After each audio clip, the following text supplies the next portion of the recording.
everybody. So yeah, my name is Marcel Belmont, and this is kind of like a web app that I'm doing for my father that I've kind of open sourced. And Tracy Lee told you already, I'm probably still the newest guy at Interactive Intelligence. I think it's a great company. So you know, if anybody wants to join a real good company, Interactive Intelligence, full of a lot of talented, smart guys. Just a little plug there.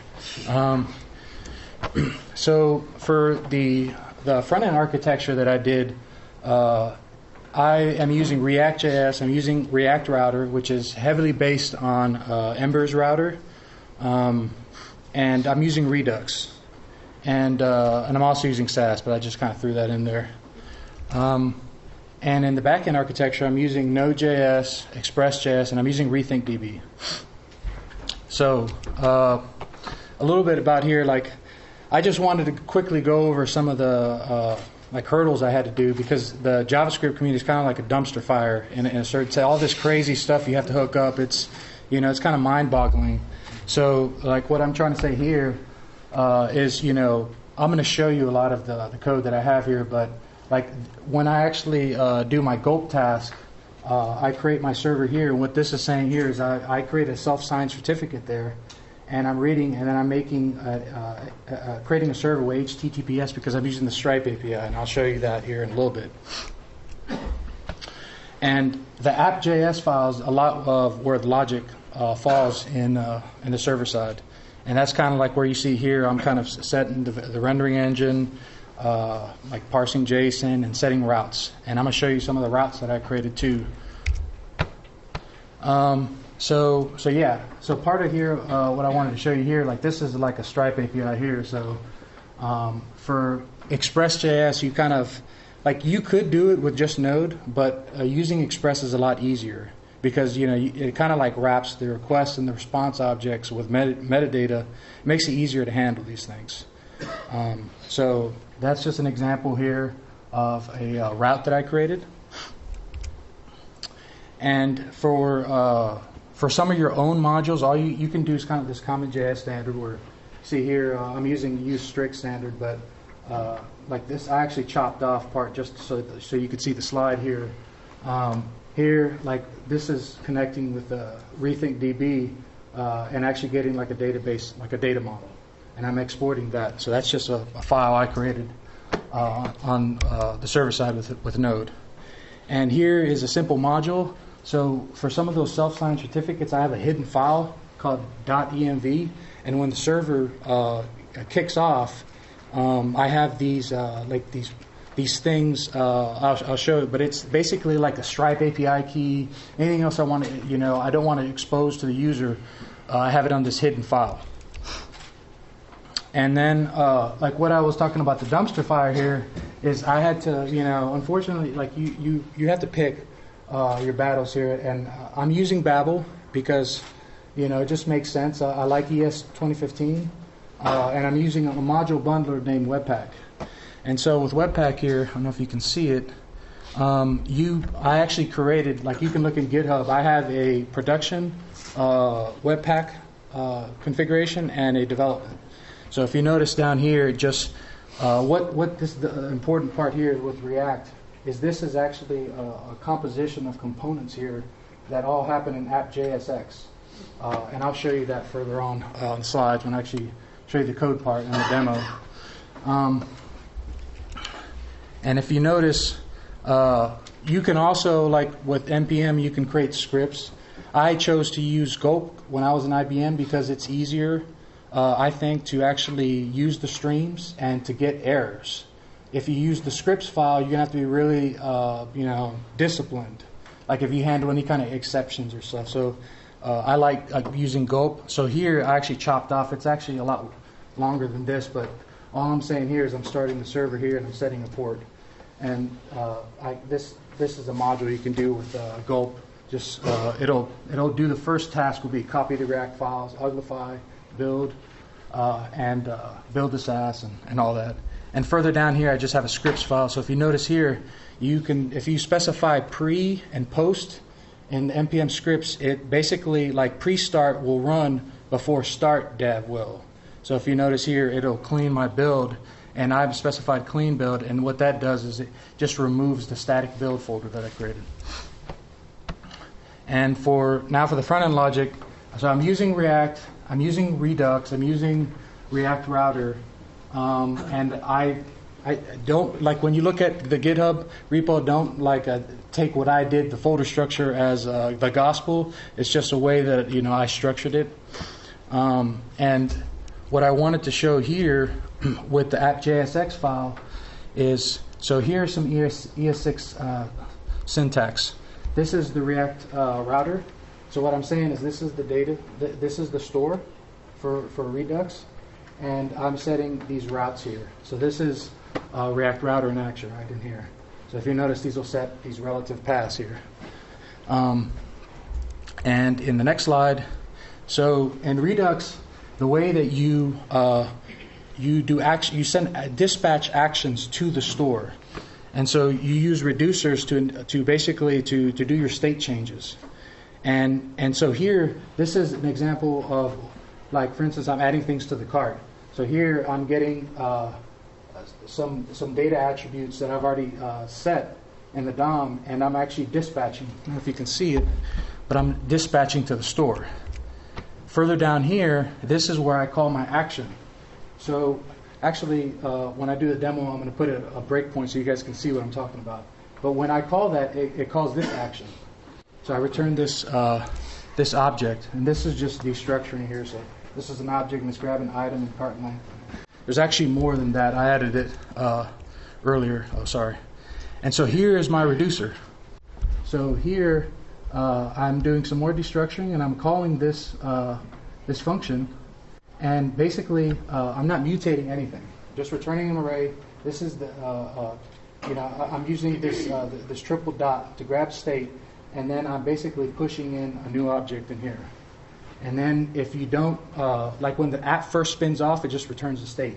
So if you, I don't know if you noticed, but there's a spot where I put in add to cart, and that was the previous slide here. So if you see the type, that's where it's getting it.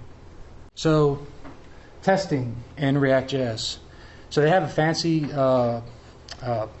testing library they just created. It's called Jest. And with Jest, for your integration testing, you can use snapshots. So what it is, basically, it just takes a virtual DOM diff, and it basically checks it with this assertion here. So I will run that. I broke my test earlier because I made some changes to the component. So you will see an error, but I'll show you the unit test, which is still working. So here's just, so here I should have mocked this object, but I just wanted to show you that this is just like a little unit test what I'm doing with the Stripe API, where it's creating a token. And okay, so the demo time. So, all right, so here's the folder. So just to show you something with Node, because I'm real big on Node. So I have a couple routes here. So if you look at the payments here, this is the Stripe payments. I have Winston, that's basically just for logging. And here I'm using what I was talking about for some of the CRUD operations where I'm posting, creating a token, and then receiving a payment, so for the cart. And that's just that file. And then some of the nifty things that I did with Gulp that I was trying to show you is this is a lot longer. So here's this Webpack config, and then there's the prod. So here all I'm saying is that it will uglify it, and this will actually convert this to ES5 code in the browser. This plugin right here. So there's a bunch of plugins you can use with Webpack. And when I talked about the hidden file, this is my hidden file. So don't memorize the Stripe API keys. Let's just test one, so it doesn't really matter. But anyways, yeah, that's how this works. Is if you look at inside. Let's see, I think it's.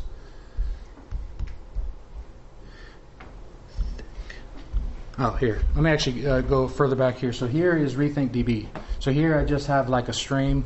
So I'm reading the process env database if I passed it in. And with RethinkDB, you can get promises back. So I have this just a whole chain of functions here. So if you see it here, I'm returning promises for each one of these. So I have this chain here. So I have a database actions here. And I'm actually, I think this is nicer. I think this is better callback hell. I mean, it probably doesn't seem understandable to you, but for me, I liked it. I was able to follow it better. Now for React.js, Tracy wanted me to get big into React, so let's show the app. So this is my father. My father is from Switzerland, and I'm not related to Jean-Claude Van Damme, but my father's name is Jean-Paul, and he does all these like fancy art figurines, and I'm still trying to get prices here, but so I have this menu, and I'm not a designer, so I'm still working. You know, I have some SVG icons here, and this is a work in progress. But you have breakfast. You have breakfast a la carte. There's no pictures yet because my father hasn't sent me. But there'll be nice pictures here. I'm trying to compete with the Cheesecake Factory. So right now I need some images to kind of spruce this up. But if you notice, like right here, I'm going to put a breakpoint, and I've already kind of done this. But what I wanted to show you is in recipe JSX in here. So this is where I was showing you where I'm dispatching this event. So let's say I add this to the cart. So you see here I have a breakpoint, and it hasn't been added to the cart. And I'm going to go to the action. So here I have this action. So here you see I have item, cart length, price. This is all what I've sent, where I've dispatched the action. The next event I have in my reducer, so I'll just put in, looks like I went too far. Yeah. Sorry. I guess it went past my breakpoint, but what it did is it went to that file right in here, and it added it to the cart. And how I'm actually getting this is, I think Todd was talking about how he was talking about a service bus before. With Redux, like how I did is I dispatched this action, and then I actually called the store. So if you go back to, I have this component structure here. So inside static JSX, I have actions, I have components, I have some reducers, and then I have the store. Inside I have this component. So just a little bit to explain here. App JSX is the very top level component. And then I have main JSX. When I initially load the web app and I get the data model from RethinkDB, I have this serialized string, and I'm just grabbing. It's a hidden input, right? But I grab that, and then when I get this Redux store, I have all this initial default state. And so what this does is you can have this concept of where you're dispatching to your properties, your props. So this is your main JSX file. But to get back to the demo here, when I click this cart, like any one of these, like so you have your second one here. So let's show you again. And here I have a new item and didn't hit my breakpoint. But when I actually go here I have this nice checkout. And at the moment, I'm actually doing this presentation for the Raleigh Code Camp, and here is my table. But what I did, I haven't finished the actual API call with Stripe, but when you hit checkout, like actually before I get there, what I wanted to show you is in a file here that I call bakery checkout area. I call the store. So I call the store here. So just to give you a little bit knowledge about React, they have lifecycle events, just like Ember does too. React has a number of them. So if you notice, I have this lifecycle hook. It's called component will receive props or properties, and you have your constructor method here. So in React, I'm not using any jQuery here. Like for instance, here I'm returning, just a promise because I'm using, Babel's already kind of polyfilled this, and I'm not using the XML HTTP request object. I'm just using that. I don't want to use jQuery anymore. I don't need it. I'm not supporting IE8 or anything like that. So, why bring it? But anyways, here is where I actually got the store. So here I'm checking if there's state, and then I'm grabbing the checkout cart. And what you're going to see in React is there's a lot of map, reduce, and filter operations. And this is just one example here. And if you notice, this is in the JSX file, so I have all this HTML, and I have classes and everything else for my CSS classes. But you use a lot of composition. You don't not in any one of these components I've inherited anything. Like at the very top level, these are all composed. So let me show you a nice little example where I'm kind of doing a lot of map reduce and filter operations. So let's look. So another thing, static prop types.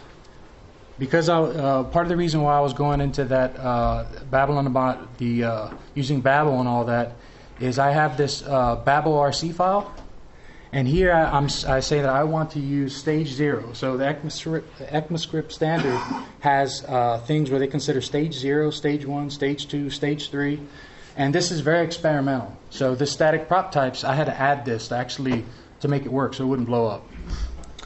So let me go back to where I was. Okay. So here I'm declaring static prop types, and I'm saying, hey, this is a string, this is a string, this is a number. And let's see, I'm trying to find a good example where I'm using a lot of functional stuff. So yeah, here, I mean, here's an example. This is not like Haskell or anything. I'm not like I know a little bit about functional programming, but I'm not like a pro or anything. But so what you'll notice is I'm never I don't consider I'm not using for each, so it's functional. But because I'm returning, I'm not mutating anything. I'm just returning a new array, and I'm calling these array methods. I'm using a lot of these here. Like for instance, like even when I'm doing this rendering, I'm mapping over it. I just find this a little bit easier to work with. It seems like an abomination at first, but it's actually really pretty neat. And let me see, there's another top level here. So here is kind of where I do a lot of declaring stuff. So this is kind of what I would say the main brain. So here I have my constructor method. I've said, hey, these are my prop types that I want to. So what this will actually do is if you pass in like a string or whatever else, it'll blow up on you. So it kind of gives you that type checking in a sense. So it's it's a nice, neat little property. And so here, like with React, so like when I was using when you're using React Router, like here is where I'm kind of handling here. So I have something called children with props, and then the children with props is being passed in here. And so like when you're traveling back and forth in between here, like if you notice the URL is changing. Like here's menu, here's the default, here's contact, here's the checkout, and so here this is going to be the user profile. But when I actually connect all these, I'm going to connect dispatch events to the Redux store. So yeah, I mean, the last thing I wanted to show you before you guys roll out here is when you do this action here. I haven't finished it, and I will be done by the time the code camp comes out. So this is just a token when I'm using RethinkDB. So like what I didn't show you here is inside. Let's see. In this promise, I'm getting back a token that I've got from RethinkDB, and then I'm going to send a charge. So, but when I do the demo in the code camp, it's going to be like a test payment. I'm not going to, I'm not testing it out in production until I can fully vet what I've done. So yeah, this is here. I guess one last thing I could do, I don't know if I'm probably running fast, is here I'm just testing my API. Oh, I didn't show you the testing stuff. So with Jest, I'll show you some neat little trick. So with Jest, I can actually do just my unit tests. So because I'm inside the global scope here, outside of like the package JSON, I can just call node modules.bin Jest, and then I got my test folder, and then I have the let's see, start payments. This is Jest running.